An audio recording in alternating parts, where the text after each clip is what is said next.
Welcome to Bears on Tap, hosted by Kyle Juice Machalski, Quentin Hugh Crisco, and the one and only Ron Luce, bringing you all the news, analysis, and opinions on the charter franchise, Chicago Bears.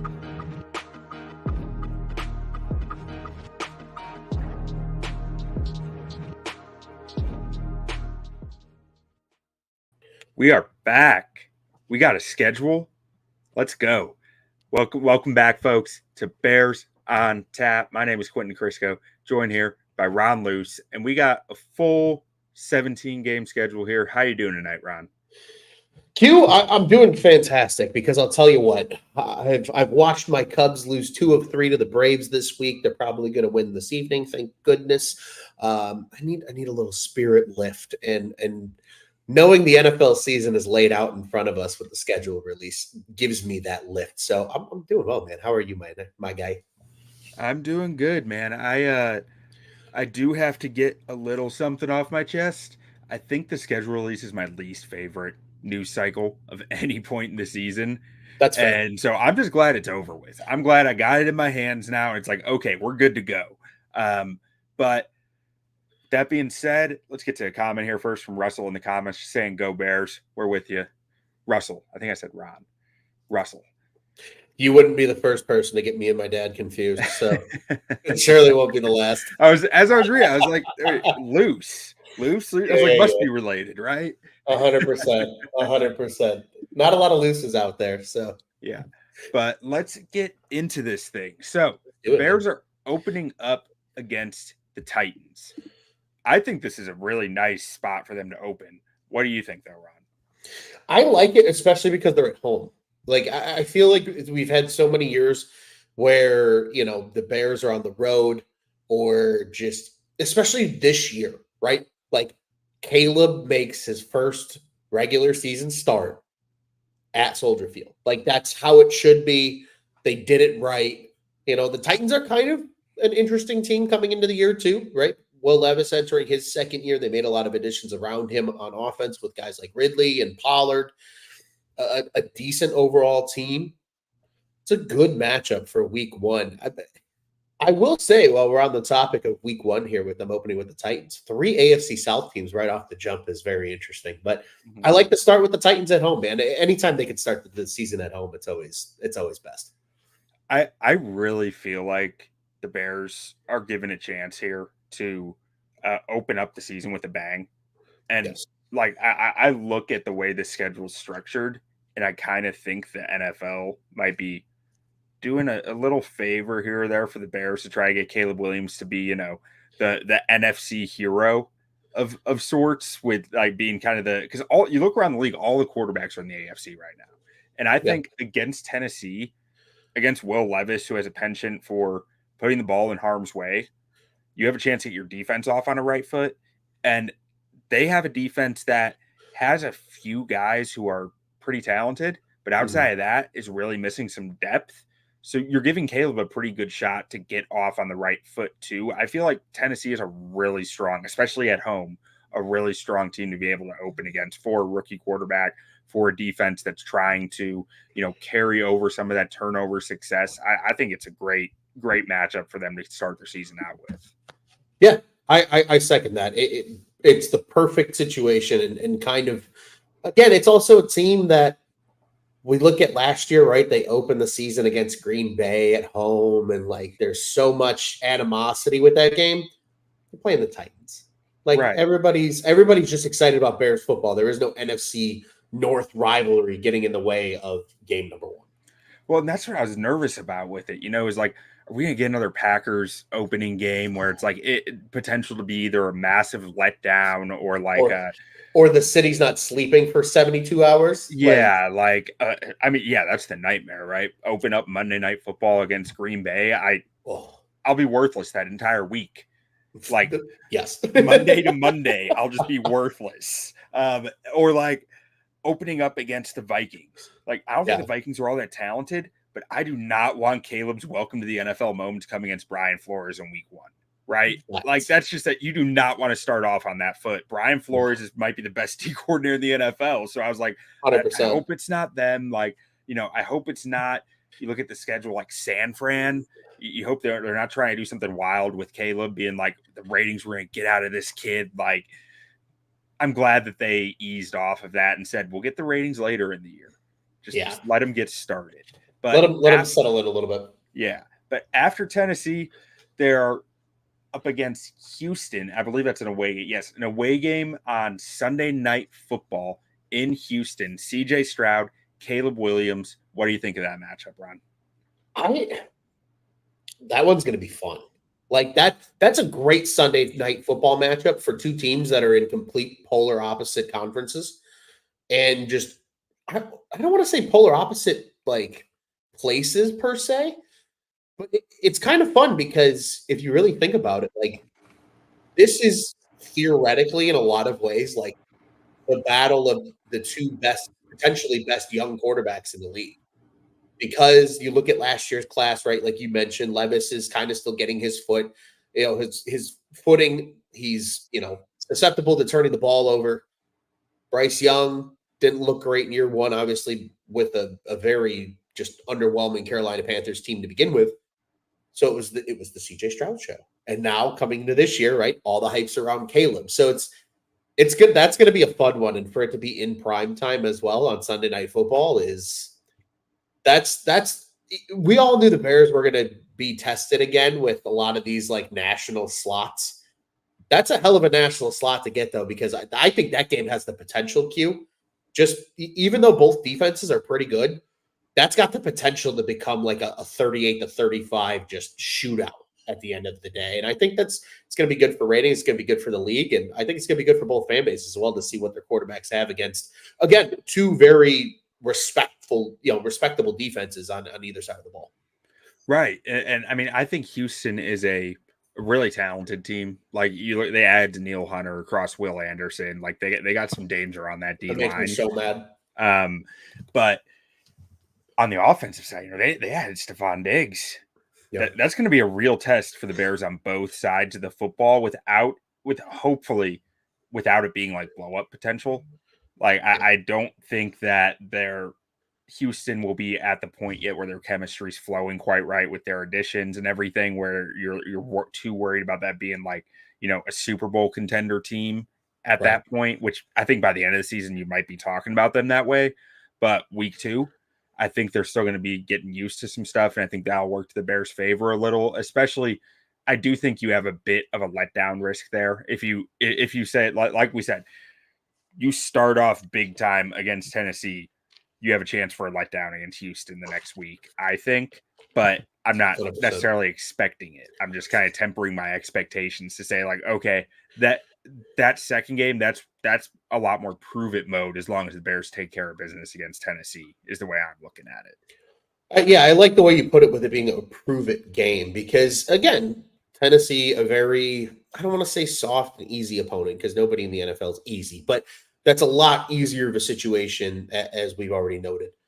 At least then in week 2, I almost kind of like this being in week 2, Q, for a lot of reasons, because it's either going to do one of two things for the Bears. It's going to be the wake up, this is the NFL moment, or it's going to be, oh shit, maybe the Bears are truly for real this season and can make some noise, understanding that Caleb's going to have growing pains. But, I mean, if the Bears come out on Sunday Night Football and pull off what I think is going to largely be considered an upset, because I think Houston's going to be favored in this game, that's a hell of a way to say, hey, we're here on the national stage against, and again, on the road, too, in their place. It'd be a little different if it's at Soldier Field. It's in their building.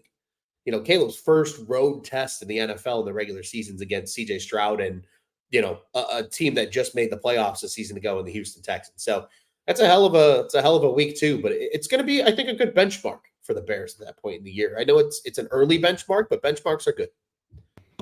And one thing I'm noticing just looking at this, because we look at the road schedule: Houston, Indianapolis, Washington, Arizona, and then Detroit, San Francisco, Minnesota, and Green Bay. What is that? Only 3 3 times they're changing time zones. Sounds about Washington, right. Arizona, and San Fran. The rest of the year, they're all staying in the same time zone, which, might be minimal from Central Time Zone, where you're only talking an hour on each side for a lot of these. But Well, I still do think that helps. You got 4 time zone changes if you include the London game, though. Oh, that's true. That's true. I didn't even And think about that. that's a big time zone change. Yeah. But I do like the fact that, like, in the first 3 weeks, you're not traveling that far. Like, No, week 2, you're really going not. to Houston. But if you've ever flown much from Chicago to Texas, I mean, I lived in Texas for 10 years, going back and forth for 2 holidays and hours stuff. max. Yeah, it's an easy flight. And then to Indianapolis, that's easy. So you're talking about a low travel distance on a lot of this schedule outside of the London game, which is nice to see. 40 minutes of that Indianapolis fight is your ascent and then descent. Like that's the flight. So speaking of which, that's week 3. They're going to Indy. The return of the Floose. What do you think of this one, Ron? I like it. I still think it's weird, though, seeing 3 AFC South teams right in a row. It's very crazy how that kind of panned out to start the schedule, but that's going to be another fun game. Like, I think people look at Indianapolis and they're like, well, they didn't make the playoffs last year and this, that, and the other. And it's like, they were right there. Like, the game between them and Houston at the end of the season determined who made the postseason. Like, that was that game. Indianapolis was in a playoff spot for probably 90% of the season, at least when it mattered down the stretch when teams really start to shake out the standings. I love that they're going to Indy, right? It is truly the return to the Floose. And on top of that, though, it's return of the Floose with probably finally an actual respectable team that he's coached in Chicago as well. And I think that's the biggest piece here. But that Indy team's going to be good too. They got A.D. Mitchell in the draft to add to that already pretty strong receiving core with Downs and Pittman, who just got the big contract. You've got a backfield featuring Jonathan Taylor, who's still a hell of a running back. They have a solid offensive line. Anthony Richardson is a young and upcoming quarterback as long as he can stay healthy. And if there's the weird off chance that he can't stay healthy, you got the NFL comeback player of the year, Joe Flacco, backing him up right now. So, another great test for these Bears. Like, even the Titans, I mean, again, these are 3 AFC South teams, but like, if you really look at the AFC South, like the AFC South is, for maybe the first time in our lifetimes, Q, since the split occurred in 2002, like a truly fully respectable division this year, where each of these teams, maybe the Titans are probably the bottom, quote unquote, bottom feeder, but that's still a team that could win 7 to 8 games. The Titans made moves this offseason like they expect to win.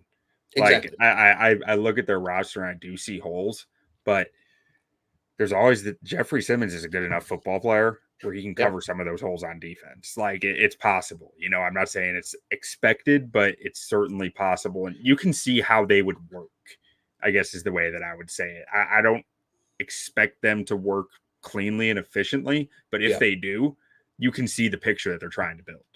100%. Q, question for you on this flip side here with the return of the Floose. Is this going to be an advantage or a disadvantage for Caleb? Because he's effectively staring in the mirror at what he sees in practice every day. It's the same exact defensive scheme for the most part that he's going to be seeing. Is it still Gus Bradley there? It might be. If it's still Gus Bradley, it's probably pretty similar. But I'm not sure. Yeah, it's still Gus Bradley in Indy. So it's pretty similar. Probably more cover 3 than what Eberflus tended to run there. I think Eberflus ran a lot more cover 3 with the Bears last year, but it'll be interesting because it's a lot of the same guys. Absolutely. And a lot of similar principles within their defense. Ultimately, I think Eberflus is going to have the advantage in the house that Eberflus built. Love that. He made that stadium happen. Let's be real here. But I do think him knowing a lot of those players pretty well will help. But as I'm saying that and thinking it through, there has been quite a bit of turnover in Indy. The cornerbacks are mostly different except for Kenny Moore Jr. Yeah. There might be a safety who's still there who was there from Eberflus's time. And then you're talking about like Grover Stewart and DeForest Buckner on the D line. But outside of that, the defense has probably all changed over by now. Yeah. Yeah, no, it really isn't a lot of the same guys. And unfortunately, I think a lot of that's just like kind of partially the downfall of Darius Leonard and just Hmm. his weird regression that occurred out of absolutely nowhere. Um, they made some really weird trades, like Rockison went to the Raiders in a random deal. So And he's somewhere else, and he fell off a cliff. Like he lost some yeah, speed, I think, and just it went downhill fast. The Colts trade him at the perfect time, probably. yeah, 100%. So again, though, I think just the familiarity of knowing what they're going to run, it really is an advantage in this case. I think for Eberflus to sit there and go, okay, if I was still the DC, this is what I would run against this play. And if you see this and you see that, this is how you attack it because that's how I would, puncture holes in my own scheme essentially, So I think it's again, it's another good benchmark. It's not as big of a test, I don't think, as Houston, but it's still gonna tell us a lot about the Chicago Bears early in the season. And then after traveling to Indy, the Bears will have their second home game in Week 4, with the Los Angeles Rams coming to Soldier Field for the first time since December 2018. What do you think of this one, Ron? Unfortunately, it's a very different looking Rams team since that And 2018 game. Bears, yeah. And the weather's going to be a lot different too. It's going to still be probably about 70 degrees and sunny at that time of the year instead of below zero temperatures like it was in 2018. But it's still going to be a good test. I mean, the Rams are still a oddly okay football team, right? I mean, they went through. Just look at last year.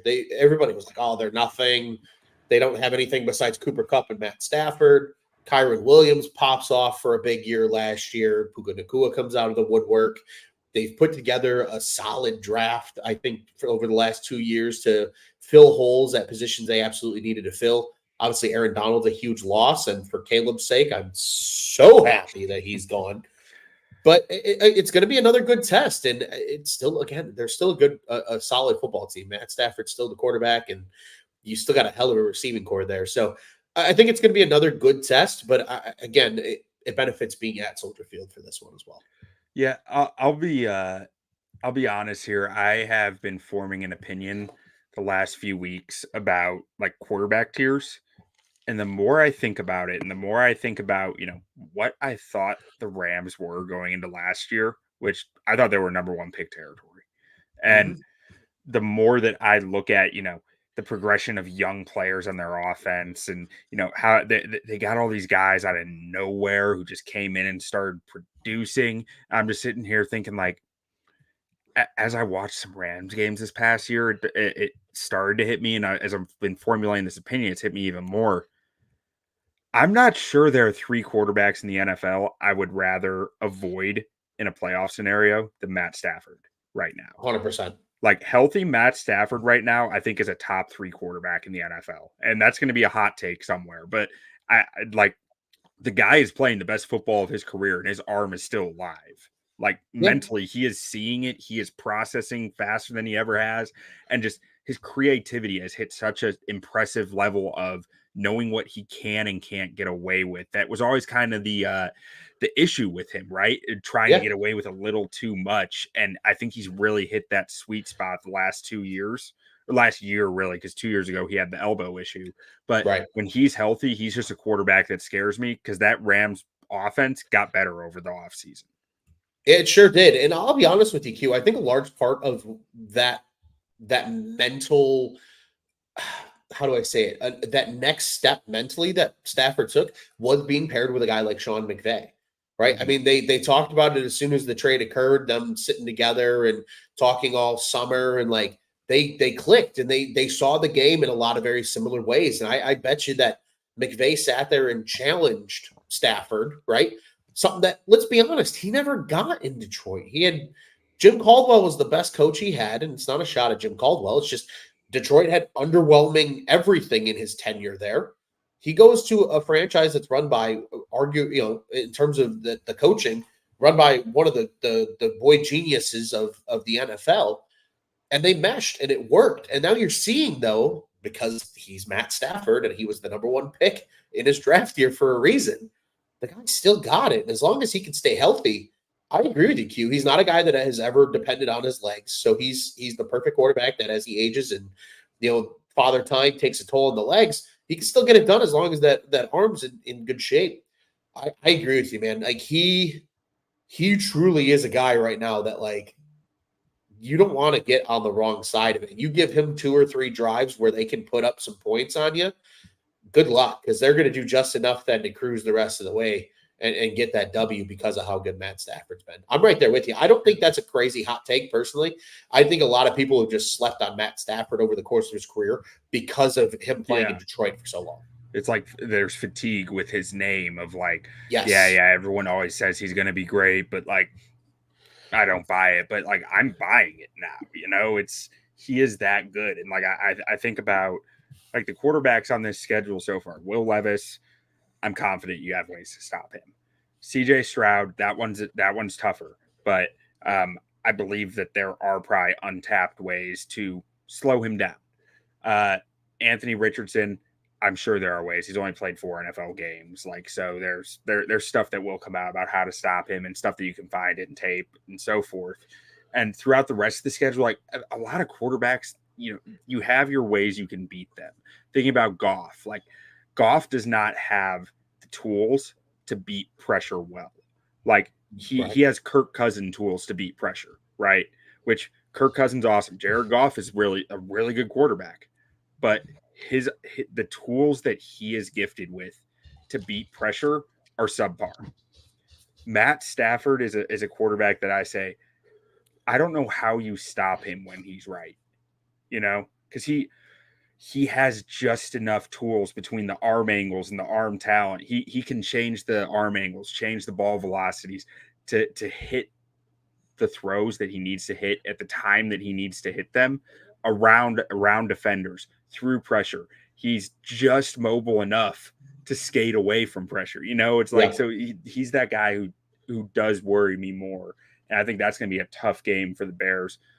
It'll come down. I think that one will come down to how the Rams defense is looking. Because like you said, losing Aaron Donald that's a big question. Huge loss. Yeah. I was going to say, to me, just quick thought, Matt Stafford and Aaron Rodgers are in that same territory of guys that like, they move well enough, but like their game isn't moving to scramble and run. It's moving around the pocket and just that pocket awareness of being able to step up and make throws and keep your eyes downfield, which to me, I would almost argue is just as dangerous, if not more dangerous than the quarterback that's able to take off and scamper. Because again, I think that's a big reason why a lot of people fell in love with Caleb during the draft process too, because you watch him and his pocket presence and the way he can step up in the pocket and maneuver around pressure while keeping his eyes downfield. That's how big plays are created. Not everybody was blessed with Justin Fields' speed where you can make a difference like that with your legs at the quarterback position. It's these guys that are able to maneuver around in the pocket and then keep their eyes downfield and deliver those big throws that scare the shit out of defense coordinators the day before a game. Yeah. And then moving past that is a guy who was entering the league thinking that he was a guy kind of like that, but had a rough rookie year. Bryce Young and the Carolina Panthers coming to Chicago. And this is a team that, I was just looking at them some today. They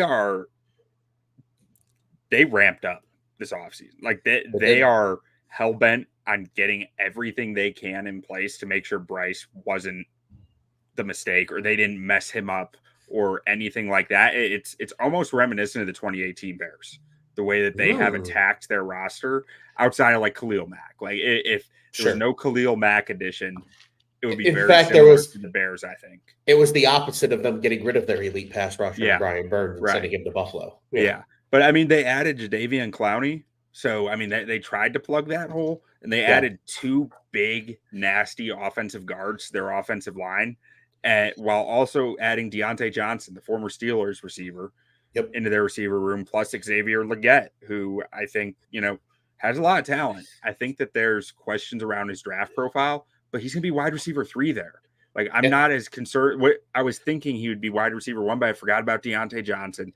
They also still have Adam Thielen, who knows, him and Harrison Smith will be playing until 2050. But what do you think of this matchup, Ron? I think if you're DJ Moore, don't call your ex. I fully support that theory from the video if people watch the schedule release video. But I agree with you. This is a very different Carolina team than it was a season ago, and I think this is top to bottom. I think Dave Canales is going to make a big difference there as the head coach now, working with Bryce Young. I think Deontay Johnson is a nice addition. I'm not looking at Deontay Johnson like he's the full replacement for a DJ Moore per se, but a good receiver nonetheless that you can bring in there and is experienced and has had plenty of time being, a guy or one of the guys in Pittsburgh. Thielen is a great safety blanket just because he's a veteran receiver and he's savvy and he's going to understand how to take care of business on his routes. But I'll tell you what, I am excited about Xavier Legette. And for starters, his press conferences are going to be electric all season. I might be fully dialed into Carolina Panthers practice each week just to hear him talk to the media, because I need to hear that Creole Southern accent in full flare. But he also doesn't have the pressure of needing to be that number one guy. And sometimes I think that's almost more dangerous when you have these rookie receivers, when they're not counted on as the guy to then go out and perform as rookies. And, he profiles probably more as like a DK Metcalf type player, but we've seen what DK Metcalf can do with the NFL. Sometimes just being a freak of nature is exactly what you need. And if he's going to get open for Bryce Young, especially both of them being young players, I'm willing to bet they build some rapport early in the season. So I'm right there with you. I think Dante Jackson was a big loss from the cornerback position because that's obviously how they got Deontay in that pretty much one-for-one swap. But you still have J.C. Horn there, who's a top corner. You still have a really strong defense in totality there. Derek Brown on the inside is an absolute monster. So I agree with you. I still think they're going to probably be picking in the top 10 again this year, just because I think they're just missing a little bit of talent at some key spots. But overall, this is not last year's Panthers where, Tyson Bagent could go out and win the game for you on 2 days of practice like they did on Thursday Night Football. This is going to be a team that you actually have to take a little bit more seriously than you did a year ago. Yeah, and then from there, they take on the other cat team, right? There's 2 cat teams, and one of them plays in Carolina. The other plays all the way across the ocean in London. Was he from Jacksonville and moved to London, or London and moved to Jacksonville? I can't remember which one. Every year they do both. I know. I can't keep up. Yeah, hey, that's London's team, baby. The London Jaguars. In case you didn't know, that's their alter ego. Yeah, every single season. But so the Bears will be playing as the home team for this, which means they'll be playing at Tottenham Hotspur Stadium. Yes. So the Jags will have to travel from somewhere to that stadium. It'll that's how it's a home game, technically, I guess. But Bears' first time overseas since 2019. Last time they were there, they played the Raiders. That was a rough game. But it was Chase Daniel starting that game, actually. But so hopefully this one goes a lot better, and we'll see. Caleb will become the, worldwide icon that everyone thought Trevor Lawrence would be. So that'll be nice. I'm Hell teasing, yeah. But keep talking that shit, Q. I like that. Jaguars they're an interesting team because they have so much turnover in their wide receiver room in a year where it's probably a pretty big moment in Trevor Lawrence's career as far as him questioning, do I really want to stay a Jacksonville Jaguar long term? He's coming up on that decision here. This will be his 4th year. This will be year 4. Yeah, so they're picking up the 5th-year option. Probably already picked it up, but this is when the contract negotiations are starting, and he's making a decision. Do I want to play here? Do I want to accept an extension, or do I want to try to hit the market or force a trade or whatever else it might be? And they added some wide receiver help. They added Brian Thomas Jr., I believe, and then but they lost Calvin Ridley. They let Zay Jones walk. So they traded Zay Jones. Yeah, I'm sorry, traded him. A lot of change in that. Or no, I'm sorry, they did release him. My bad. You're right. Okay, which is just interesting from the Lawrence aspect to me of that chemistry is going to be weird there to start the season. I'm sure the O-line they added Mitch Morse out of Buffalo, which is going to should help their run game, but that O-line is still not a strong run blocking unit. They're really built to pass protect. And the defense has all these pieces that you say this should be a good defense, but they haven't performed together yet, right? Right. So this one it's a weird game for me to look at and try to get a feel on, because I feel like Jacksonville is this really talented team, but I don't know how it all meshes together. Yeah, I think that's really well put because, like you said, I think on the offensive side of the ball, I think the one reason they were able to go out and kind of overhaul their receiver room a little bit was because of some of the other pieces that were there. And what I mean by that is you still have Christian Kirk, right? He's still pretty much your surefire number one essentially for at least this year. And he has a rapport with Lawrence. He's been there for almost the entirety of Lawrence's career. Like that's his go-to guy on the outside. I feel like a lot of people forget that Evan Ingram had over 100 targets as a tight end last year. Like they like throwing to Evan Ingram, and he's still very much there. He's still very much part of the picture.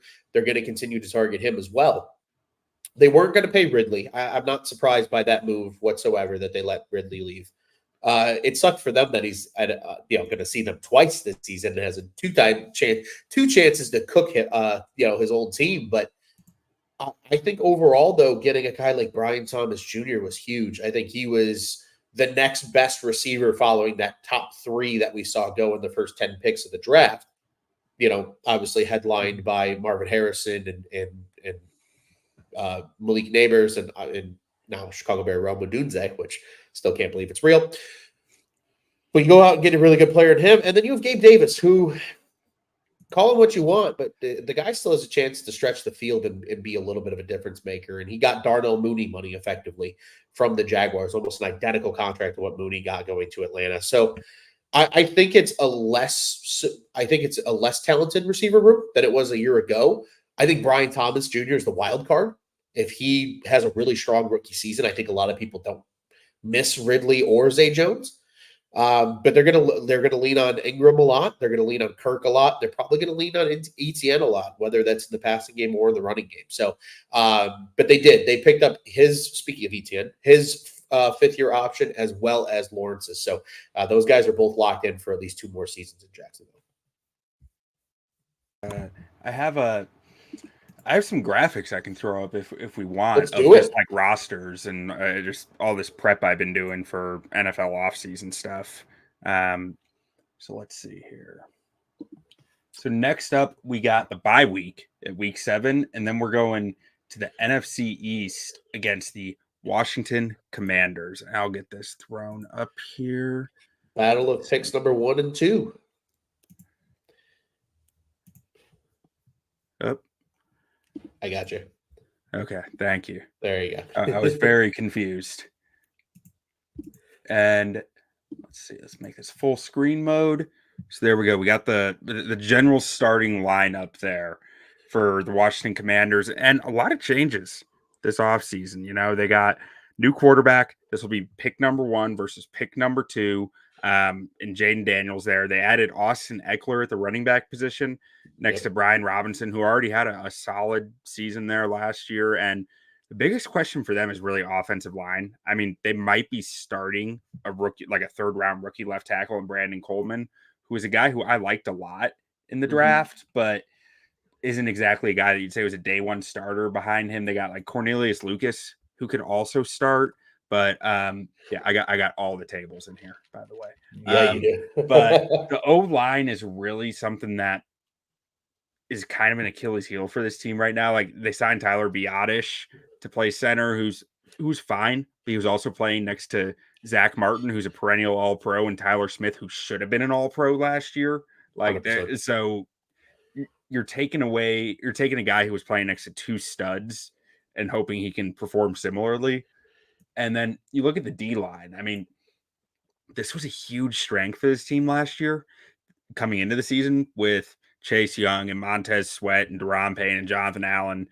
And they really didn't address a lot of it after losing Chase Young and Montez Sweat, where they tried to address it with Johnny Newton. He just had another surgery for a Jones fracture in his opposite foot. So I'm not sure what the recovery timeline looks like on that. He's going to miss at least a portion of the season. But on the edge rusher standpoint, they're really kind of missing guys. Like they just Cleveland Farrell and Dorrance Armstrong and Dante Fowler Jr. I mean, just a bunch of guys. You're like, They're okay. Like you can play them, you know? Yeah, they're fine. Yeah. So it's really just the defense I feel like is missing a lot.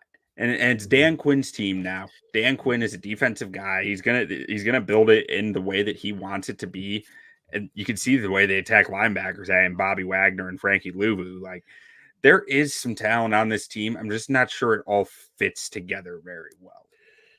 Again, we talked about it in the draft prep queue where the Bears being at the number one pick with the amount of talent they had is very rare. And you're starting to see what a true number two team in the draft looks like. Yeah. And yeah, I agree with you. I think they've got some guys, they're gonna go through a lot of growing pains. They have weapons for Daniels on the offensive side of the ball. Terry McLaurin, Jahan Dotson. Very intrigued to see what Luke McCaffrey becomes at the NFL level. A very aged Zach Ertz at the tight end position. But Eckler, still an interesting piece to keep in mind. A great fail-safe for a quarterback like Daniels. Robinson, like you said, has had some good seasons. So intrigued, definitely, to see what they become and kind of what they do.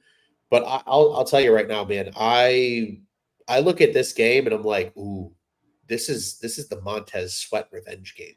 Yeah. Like if this offensive line looks this way, or they have some injuries by this point in the season, because it is going to be week 8 and we're already, pretty close to halfway through the schedule. Yeah. Oh, that man's going to eat against his old team, and it's going to be fun to watch. Yeah, you look at the book, like Brandon Coleman, like I said, I liked him in the draft. He's a 3rd round rookie. I'm not sure how high your expectations can really be for a 3rd round rookie to be starting right away, especially when you're talking about going up against like a Pro Bowler like Montez Sweat. And then across from it's Andrew Wiley, he's fine. You're not excited about Andrew Wiley starting at right tackle for you. You're like he's serviceable. We can get by with that, but you're not sitting there saying this guy is going to plug up Montez Sweat, no problem. Oh, yeah. They're going to have a hell of a time with both of those guys. And I think this could be one of those games, Q, early, if we're talking about young guys making big impacts. This could be one of the first like Austin Booker games that I think we get where because of the tackle matchups and because of Montez being on the other side of him, as long as, again, assuming everybody's healthy, this could be one of those games where, Austin Booker maybe has a sack and a 1.5 sacks and a couple of tackles for loss maybe, and kind of a little bit of a coming out party for the 5th round rookie because they're going to rely on him heavily being, as thin as they are at the defensive end position. So I'm kind of excited for, but this might be the first, Austin Booker really welcome to the NFL type game we get to see this year, being week 8 and giving him a few weeks now to kind of get used to the NFL game. Yeah, no, I'm excited for this one too. I think this is going to be a fun one, especially when you think about this is Caleb Williams' hometown. Sure is. He's gonna want to put on a show from that aspect as well. But next up here, we got the Arizona Cardinals, and I believe this is they go to San Francisco in week 9. Oh, the schedule I am looking at is not correct then. Oh. Wait, hold on. Now you got me questioning if I'm looking at the right schedule. Yeah, I've got 49ers week 9. Oh, what source are you using? OnTapSportsNet.com. Oh, okay. Because let's see.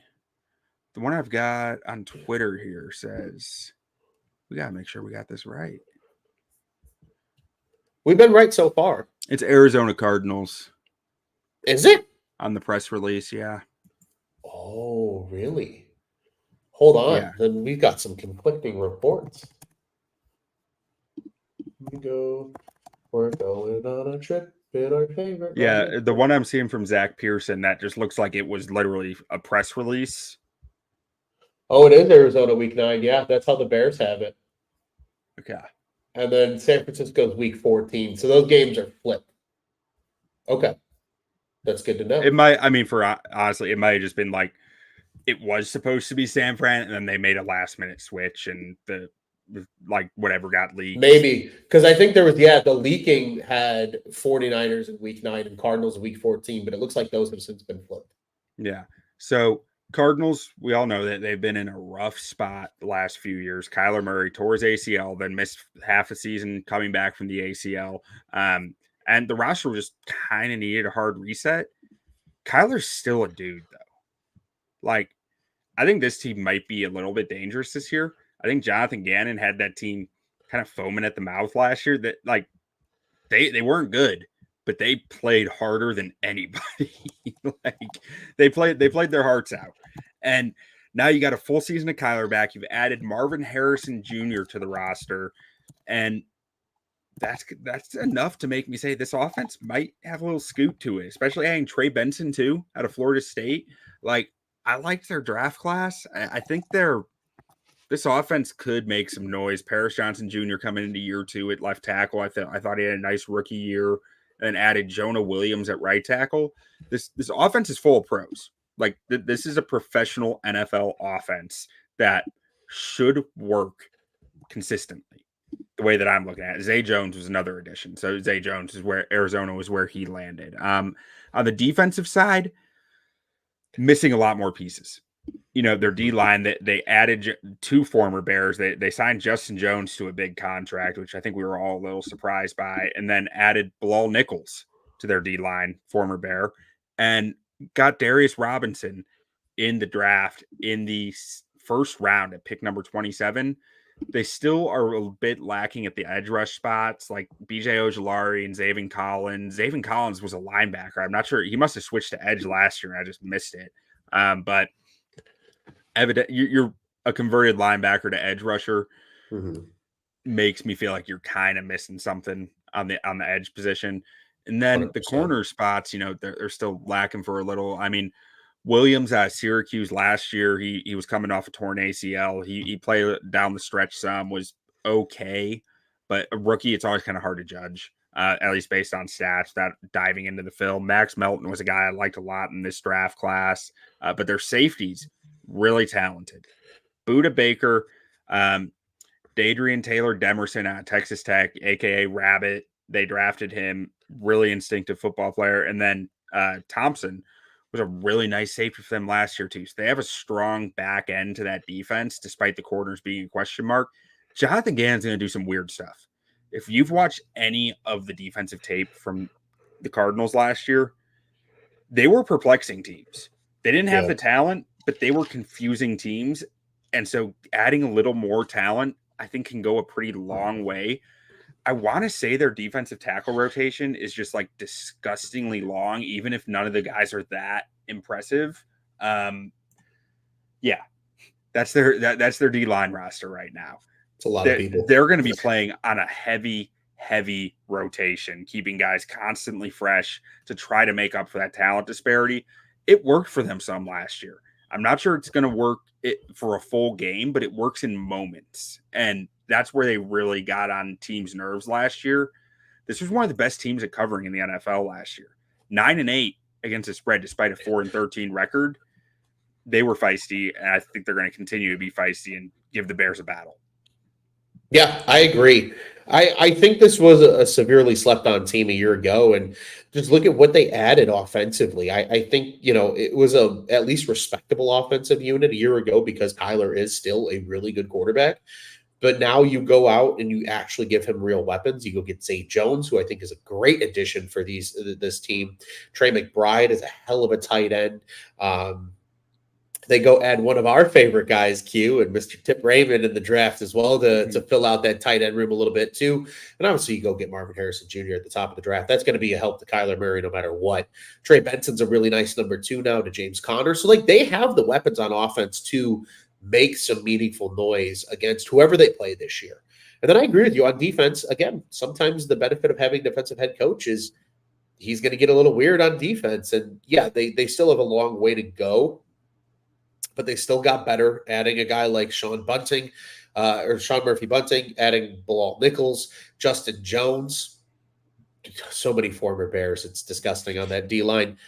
They're going to be a much better football team this year. And I'll be honest with you, Q, I think that's a team in the NFC West that makes a little bit of noise because I think they can run with the Rams. I think they can run with the Seahawks. I think the only team in that division that they're going to have trouble with is the 49ers. But we talked about it during the season last year. I distinctly remember the conversation. The NFC West just likes to beat the shit out of each other. So there's a very possible world where they make a lot of noise in the NFC West next season. And they're an improved football team. So again, not an easy one to just look over. And I think the schedule makers felt that way too, because this is the first time we see the Bears in that 3:00 slot.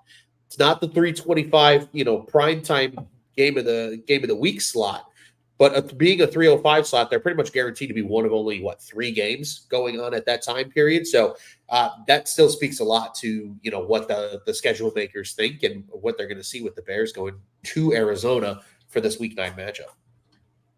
And I'm pretty sure the ghost of George Halas and I don't know whoever the Chicago Cardinals founder was get into a brawl every time these teams play. It's always weird in Arizona, and this one's in Arizona. In 2018, it was a weird 16-14 Bears win. In 2012, the Bears won by 15, so that one wasn't as weird. But I mean, prior to that, we're talking 2006. So 2 of the last 3 games the Bears have played in Arizona have just been of the wild variety. Like that 2018 game had a lot of parallels to the 2006 game where it was just like defensive scores, turnovers all over the place. Yep. The Bears and that stadium in Arizona have a weird history. So I'm wondering if we get another weird one there. After that, the Bears take on the Patriots. Let's see. And this one's at home, I believe. Yeah, at home. Sure is. And so we get the Drake May versus Caleb Williams game.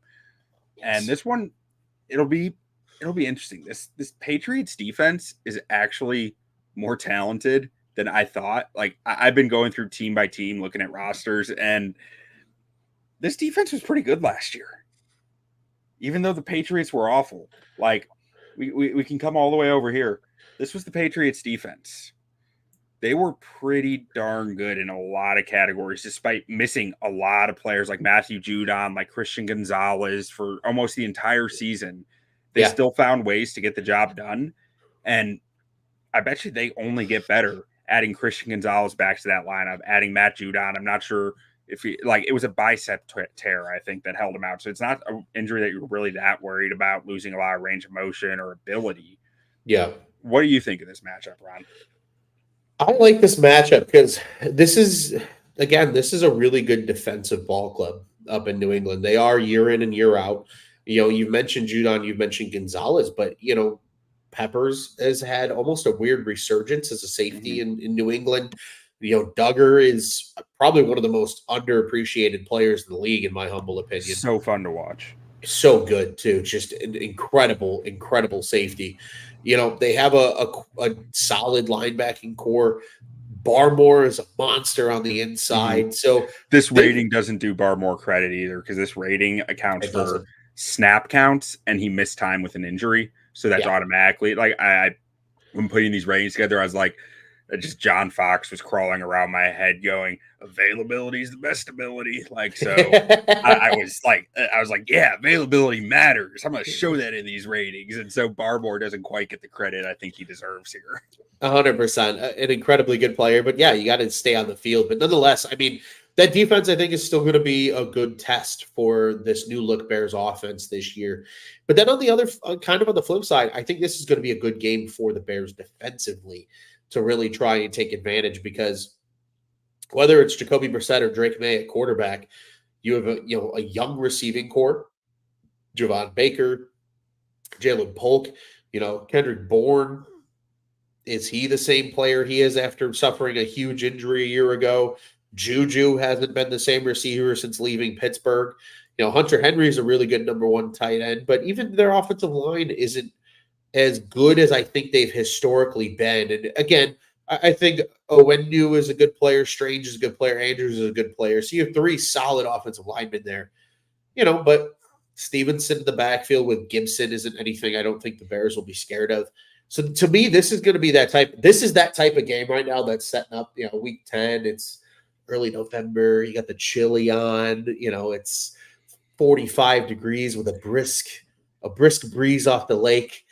This game screams to me like 13-17 is the final score. It really does.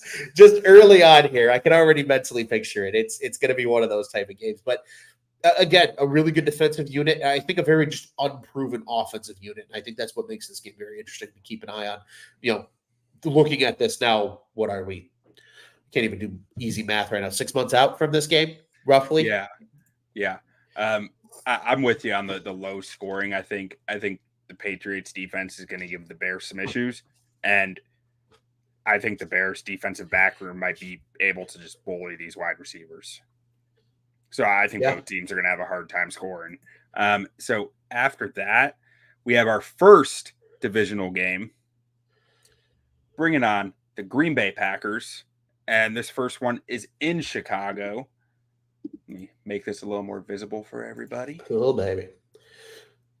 What do you think of this matchup, Ron? Oh, it's already giving me heartburn and acid reflux just thinking about it. This is a team that we sit here and everybody mocks and giggles at what they did in the draft, but we're going to get to this game in week what is this going to be? Week 11 of the season. When you draft 50 players a year, draft value doesn't matter. No, like when you're drafting as many guys as they do every year, it's like we can start throwing the value out the window. We can laugh at them for who they took, where they took them, but the fact is they added 15 football players to their roster. 7 of those guys are going to work. Yeah, 100%. And again, I wouldn't be surprised if we're sitting here talking about guys like, Javon Bullard being a big hit. Oladapo could be a really good kind of rotational safety, very reminiscent of what they've had in the past.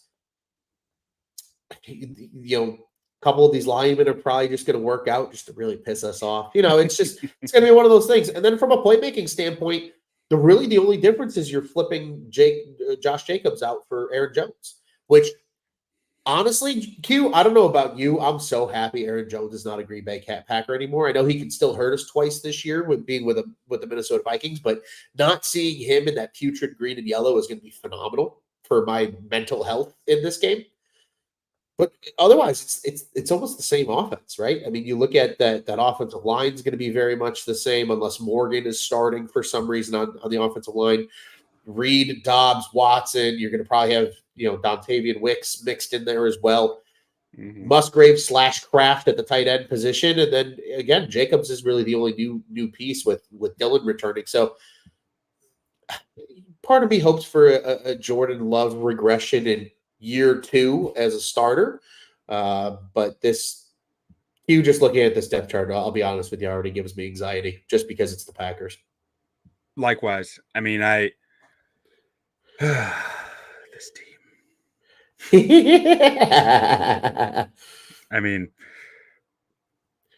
I was chatting today with Nick Whalen on Twitter some, and if you guys aren't following Nick, he's a great follow, puts out some really interesting content, and he was talking about how he noticed that they were starting to lean more towards a duo based run scheme, and at that point, you say, okay, well, the Josh Jacobs signing makes a lot of sense if you're going to lead more into gap concepts, right? And you look around the league, you look at Matt LaFleur's mentor, I guess you could say, and Sean McVay, who leaned heavily into gap concepts last year. And so it makes some sense there with the Josh Jacobs signing, with looking at the schematic ads that teams off that McVay branch have been doing the last year or so, that they might do that. I look at their offensive line and I say, man, I see some zone blockers. Oh, yeah. I don't see and maybe they'll prove me wrong. Maybe I'll be eating crow in 6 months, but I don't see the big power blockers. I see the athletic zone blockers. And it just makes me say, man, if Gervon Dexter gets his pad level down, him and Billings can really disrupt an offense that relies so heavily on play action and gap run concepts by just eating gaps. But Dexter needs to get that pad level down, though, because he was getting torched the second half last year as a run defender. Yeah. That ability for them to eat up 3 gaps between 2 players, maybe 3.5 gaps between the 2 players, would go so far in allowing your linebackers to be active in coverage and taking away from the impact that play action has. You look at the teams the Packers lost to last year. You look at the New York Giants. You look at the Tampa Bay Buccaneers. Yeah. You see Dexter Lawrence. You see Vita Vea. You see these guys who are just eating up 2 gaps at a time, no problem, and disrupting what this offense wants to do. The Bears didn't have that same ability last year. Billings is awesome, but there needs to be a little bit more beef there. And right now, unless Dexter makes that jump, I'm not sold they have it, and that's what scares me, because watching Bears-Packers last year, it felt like the Packers on offense got whatever they wanted because the Bears had to overcommit to the run game. Yeah, well put. I think a big uptick in production from Javon Dexter in terms of just taking that next step in year 2, maybe even Zach Pickens just finding a way to be a more disruptive inside player would go a long way. And again, like, that's, I think, the most infuriating thing about the Packers, that they don't do anything flashy. Like, they gap run the living piss out of you, and then they hit you with the play action and they beat you deep. Like, that's what they've done. They've done that ever since Rodgers was quarterback. Hell, I would argue they did that going all the way back to the Favre days. Like, it's kind of been their MO. And the Bears are going to have to find a way to disrupt that. But I think if there's a year more than ever where they can do it, it's this one. But like you said, man, that is heavily dependent on big steps forward from some of these young D tackles. Yeah. And then after that first Packers game, we get the Vikings, and we're staying at home for this one. So they have a nice home stretch here, 3 straight home games. And we got Minnesota, who I think is probably the least talented team in the division right now. 100%. They still have Justin Jefferson. They do not have George Kittle. That is an error on this. Let's see. They have TJ Hawkinson. Oh, thank God. Well, it's an Iowa tight end. I Yeah. get it. They all look the same. Forgive They're me, all folks. Iowa tight ends. There we go. Now it no longer looks like they have George Kittle. That would be a real problem. As good as Hawkinson is, Kittle's better. But so no more Kirk Cousins. They got Sam Darnold starting it. We'll see if Sam Darnold's still starting by the time that these division games kick off, because I don't think so. It'll be JJ. Yeah, I truly think that JJ might get pushed into the danger zone of starting in the first half of his rookie season without ever getting starter reps, which is something as Bears fans we've experienced many times, and it does not work out well very often. Recipe for disaster. Yeah, but I look at this team. I mean, Justin Jefferson is a monster. Again, the snap count is what's driving his number down there.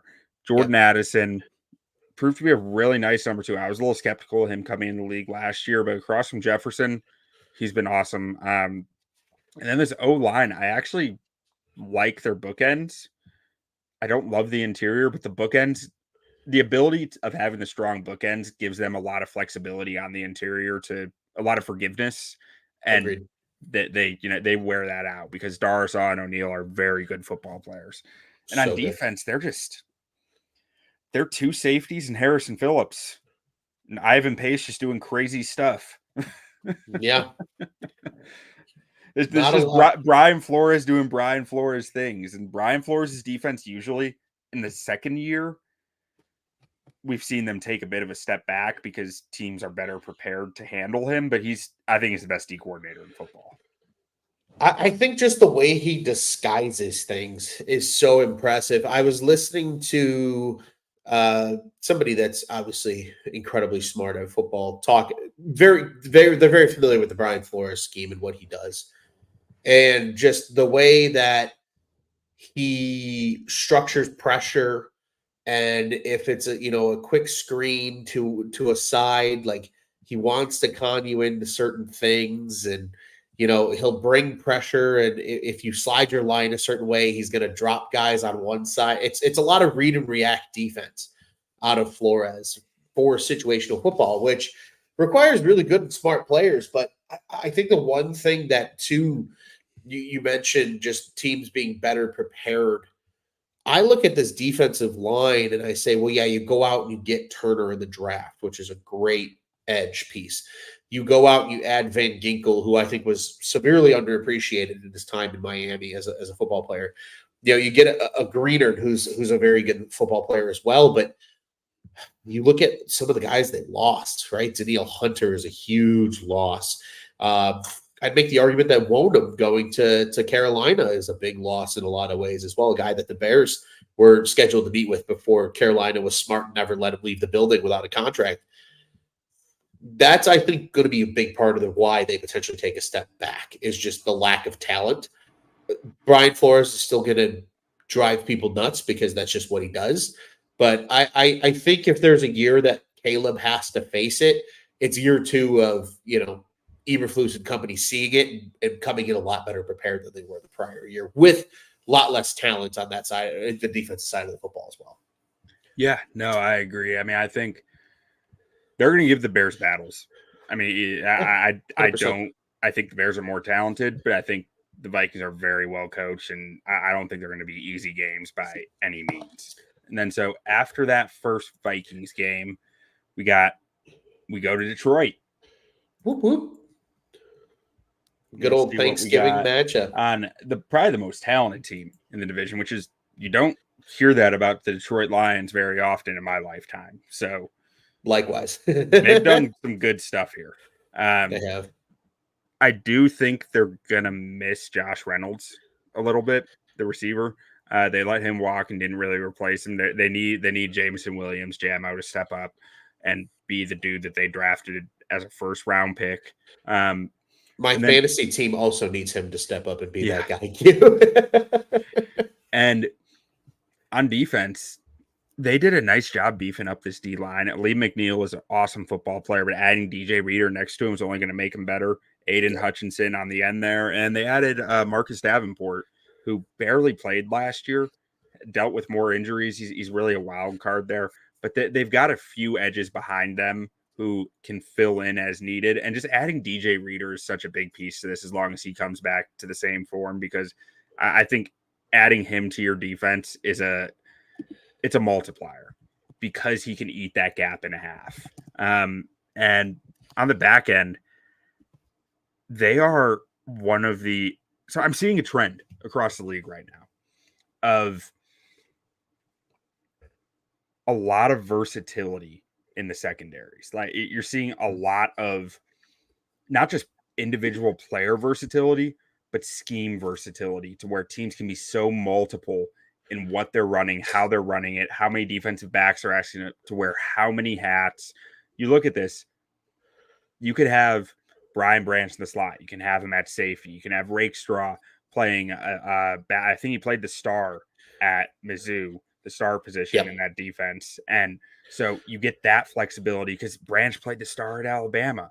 And then Terry and Arnold, I'm not sure. I don't think he played the star, but he's a Saban defensive back who can wear so many hats between the nickel, outside, and just roaming in a zone. Like they have a lot of talent in that secondary who young, some of it's still very young. They got, two top 65 picks in there, but very talented and very versatile. I think their defense might be very difficult on opponents this year. Now you're counting on 2 rookies, so maybe I won't go that far, but they have the potential to be dangerous. Yeah, and they keep Aaron Glenn as DC. I think that's a huge piece of all of this as well. They get both coordinators back after they were highly regarded in the head coaching process during the offseason. I think this defense is going to be, out of all the games we've already talked about, Q, this might be the defense that gives them the most fits. I think the only defense that you can argue that will probably be up there is the team we're going to talk about next.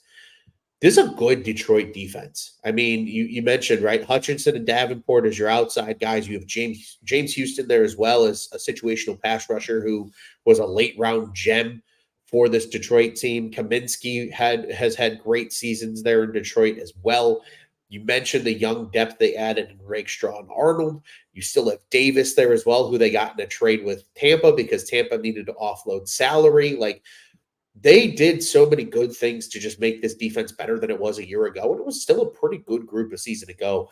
And then on offense, I agree with you. I think they will miss Reynolds. They need a lot of production from their number 2 and 3 receivers and Raymond and Jameson Williams. But you still have Amon-Ra. You still have Sam Laporta. You still got the 2-headed monster in the backfield. Goff just got paid and you probably have one of the best offensive lines in football in front of all of it. So it's going to be a hell of a football team. Probably.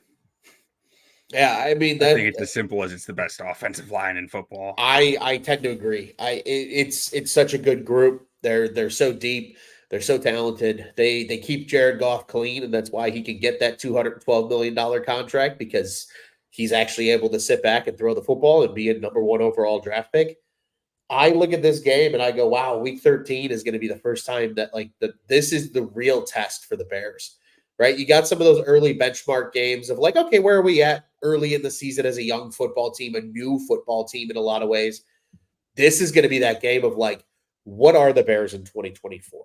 Are they a wild card team who maybe wins a first round game, or are they legitimate NFC North contenders? Because this is, to me, the first benchmark game that the Bears truly play in the whole season in week 13. And you got the whole world watching because it's the first Thanksgiving game. Good old 11:30 start time. Oh yeah, I didn't even think about that. This is Thanksgiving. The Bears need to add a defensive tackle. They need to add a space eater, a guy who can just eat up a gap. Because, like, I'm looking at this and I'm saying, you don't have that many weapons, like that great of weapons here. You just have this incredible O-line who's going to force you to overcommit to the run game, and then you have guys running free downfield. And how do you avoid that? You need some big line of scrimmage ass kickers to win. We need the Keith twins again from the early 2000s. And I you're not finding an ass kicker at this point on the market, but like, I mean, a Calais Campbell go a long way on the edge as a guy who can kick interior, like the former Patriots nose tackle is available. I forget his name off the top of my head. But there are some guys out there who could make some sense that they need to add something. I mean, right now the Bears, you got 3 defensive tackles on your roster, and only one of them is a guy who can really eat that space, that gap and a half that you probably need against some of these fronts. Yeah, they're gonna need help, man. It's a lot of talent on that Detroit team. Yeah, that O-line is just, it's terrifying. I'm trying to get you a name, by the way, as I'm scrolling here. You mentioned the former Patriot nose tackle. Yeah. I'm trying to see if I can find him on these lists. I don't think I can. Let me keep doing some digging. Okay, and then next up after that, they're going back to Cali. Going to San Fran. And brutal. San Francisco, that is Arizona. San Fran. Team is very similar to what we're talking about with the Packers and the Lions, but without the gap concepts, with the zone concepts. Like this is the original West Coast Kyle Shanahan offense. They started to do some more gap this past year, but I don't think, similar to the Packers O-line, I don't think they have the personnel to get that gap heavy. Their O-line is just so built for zone, being like long athletes, not being power people movers, outside Trent Williams, who can be whatever you want him to be. But Super Bowl runner up, this team's stacked. They lost quite a bit on their D-line, though. I mean, Eric Armstead gone, Chase Young gone. They're Nick Bosa and Javon Hargrave now. Like they added Leonard Floyd, who we know well is a fine edge rusher. They added Malik Collins out of Houston, who is a solid 3 technique. But Ron, where's the beef? Yeah, they don't have the same intimidation on the front that they've had in the past. And I think, again, another guy you didn't mention, but Gross Matos, not a bad football player by any means, had a couple of solid years in Carolina. But you really look around, and the strength of this defense is on the outside, their top 2 corners, in their defensive secondary, and with Fred Warner. Like that is their real strengths outside of Bosa and Hargrave.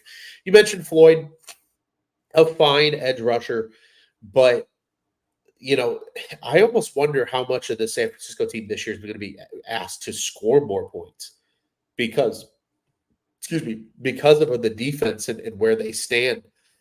They still, again, that really good offensive line. You mentioned Williams. Ayuk and Debo are still there. Kittle is still a monster. You have CMC. You have Isaac Guerrero as a depth option now in the backfield at running back too. Still a good football team. They're still going to be a hell of a challenge, especially in their own stadium. But losing Javon Kinlaw, losing Eric Armstead, I think is going to make a difference for these Niners. And speaking of defensive tackles, the name you were looking for was Lawrence Gee. Yeah, that's it. Is it pronounced Gee? I always said Guy. Gee guy, I don't know. I don't either, but He's just that guy. That's who you were looking for. Told you I'd get you in. I mean, Belichick has praised him as being like an unheralded like hero of their D line in the past because he's a nose tackle and no one notices him. But I think, at least I believe that that's who I remember hearing about. I think you're right. Yeah, that rings a bell. And then we got Juke U in the comments. The North comes through us. We run the North now. Bear down. Now, after San Fran, that's going to be a tough game, by the way. We go back to Minnesota, so we won't rehash that. That one's in Minnesota. Then Detroit comes to Chicago before the Bears host the Seahawks. So, big changes for this team. Big wholesale changes. Mike McDonald comes in, new head coach. Pete Carroll out. The gum has been thrown in the trash. Gone. He hung up the sneakers. He's done. Now, Gino's still there. And Mike McDonald is bringing in his defense from Baltimore. So this is a very different defense than what we're used to seeing in Seattle. This isn't your Pete Carroll cover 3, your Legion of Boom cover 3. This is a very hybrid defense that can be a lot of different things at any given time. Now, it asks a lot of its safeties. They got good safeties between Julian Love and Rayshon Jenkins. I mean, they got some really good cornerbacks. Tariq Woolen has been awesome since he entered the league. Devon Witherspoon just had an awesome rookie year. They got Michael Jackson out there too, and I'm not talking about Thriller. I'm talking about a football player. So Seattle's a good defensive roster, and in the trenches too. They got Leonard Williams. They got Draymond Jones, who all Bears fan wanted a few years ago. Jerron Reed is still there doing his thing, and they added Byron Murphy II in the draft. This D-line is going to have a deep, deep rotation. The edge rushers leave a little to be wanted, but when your interior is that deep on a 3-4 front, I think you're going to win the line of scrimmage a lot of times. Yeah. When you've got the big hogs up front, especially on the inside, it's so much easier to have underwhelming defensive ends because those guys are probably more often than not going to get one-on-one matchups with the tackles. They're not going to get chipped a lot. If anything, the back is going to be asked to come up the middle and try to provide some insurance if one of those big hogs gets through in the middle of the line. I agree with you. I mean, this is probably one of the better secondaries in the NFL, I think, just at a glance with the numbers. Baker is a great addition for them in the linebacking core. I think another guy that was severely underappreciated in his time in Miami. Still a very similar offense to what they were a year ago. Lockett, JSN, Metcalf with Gino, Walker and Charbonnet as well.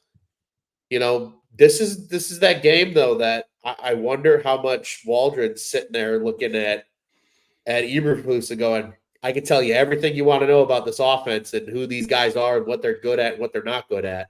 The house that Shane built. Damn right. Well, I'm intrigued to see how that works out. I feel like too, because this game is so late in the year and because it's also Thursday night football, it's going to be a simple game plan, I think, for both teams because of the short turnaround. But I also think this is the type of game, though, where there's a world where Seattle's out of it at this point in the season. There's a world where the Bears could be out of it at this point in the season, too. So I think a world where they're both fighting for the 7th playoff spot. And exactly. This huge game. This game can have 17,000 different outlooks going into it.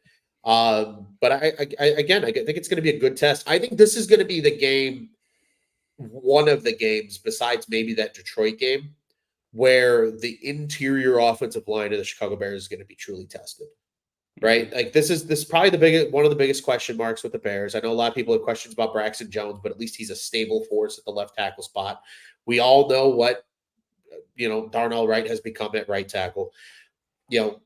Kieran Amagaji is going to eventually be potentially a guy at the left tackle spot in the future. It's going to be the interior. Is it going to be Shelton playing, center? Is it going to be Ryan Bates? Where's Bates going to be playing?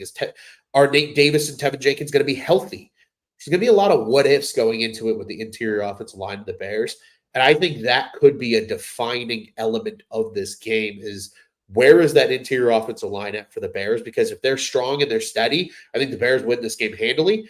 And if they're not strong and steady, I think this is one of those games that you kind of look at and go, oh, shit, this could go either way because it's Thursday night football and it's a toss-up, but it certainly does benefit the Bears, though, that they're at home for this one, at least for TNF.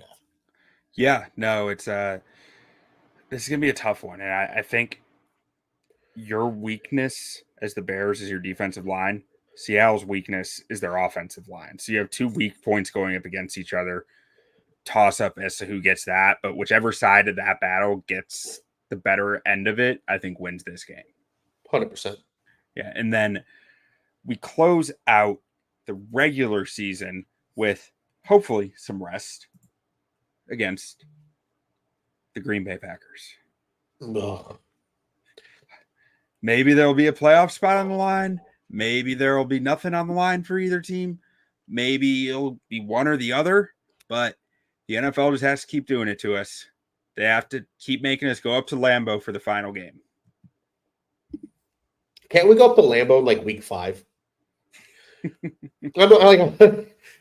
get it out of the way early and be done with it. And at least, I think that was the one benefit, at least in 2018, is the Packers came to the Bears at the end of the season, right? Like that was fun.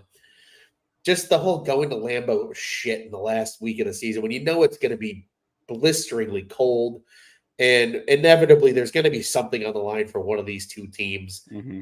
This is that game at the end of the season, too, where I sit there and I'm like, I can already feel where I'm going to be. I'm going to be either, just curled up in my home or at a bar with some friends. And I'm just mentally prepared to be absolutely fucking infuriated the entire game. Because that's just what Green Bay, Chicago at Lambeau has been for the last 5 years of my life. So I don't know if I'm ready, Q. I really don't. Think through it. So 2019, did they finish? I guess it was week 16. I think it was week Lambeau. 15 or 16. And the Bears were fighting for a playoff spot, and Green Bay pretty much knocked them out. 2020, Bears lost to them and still got in the playoffs out of luck, but they had a chance to take it, and they couldn't. Yep. And then, Lord, 21. I mean, I don't remember the second half of that season. I was just like, oh, we got to do a show. What is this? Yeah. What is this? And then I don't even want to review the next 2 years. Just, yeah. We can, everybody remembers. It's fresh enough where we don't need to open old wounds. Yeah. Time to make new wounds on them. It's time to fight back. Heck yeah. Dear Lord. Caleb Williams, we need you to be that dude because it has been a dark, winding road of suffering for Bears fans, and it's got to change. It's just got to change because none of us can take it much longer. Well, I was going to say, I don't know how much we can take. I am mortified by this graphic. Mortified of this and this and this against top 10 defenses, or top 16 defenses, these two, Dallas and Chicago. This graphic of Jordan Love's games last year, the stretch from excuse me for any listeners. I just realized as I was saying that this and this isn't very descriptive for you guys. Another reason they should check out the YouTube, subscribe, hit the bell button. They'll know when we go live. It's totally good. Absolutely. But from week 9 through the playoffs, Jordan Love was really freaking good. Yeah. And I think a lot of that is there's some fluky stuff in there. There's some, Pittsburgh was missing, I think, their top 2 corners in that game. Yeah. The Kansas City game, there was some stuff where I'm sitting there going, that was the wrong decision, but it worked. but it's a decision that he's probably getting reamed for in the quarterback room. And stuff like that I saw throughout some of these games. But at the end of the day, it worked. And that's what scares me, because I said all that stuff about Aaron Rodgers. I said all that stuff about, other quarterbacks who have ended up working, who I didn't think would work, because they just kept making it work, and they learn along the way and they get better. And that's what scares me. We need Caleb Williams to be better than this. We need him to beat this consistently. And if not, I'm just going to die. I agree with you. I'm here. I'm with Matt here in the comments. I hope Love is a fluke. Me too. Yeah. Likewise. Me too. I don't hope he's entirely a fluke.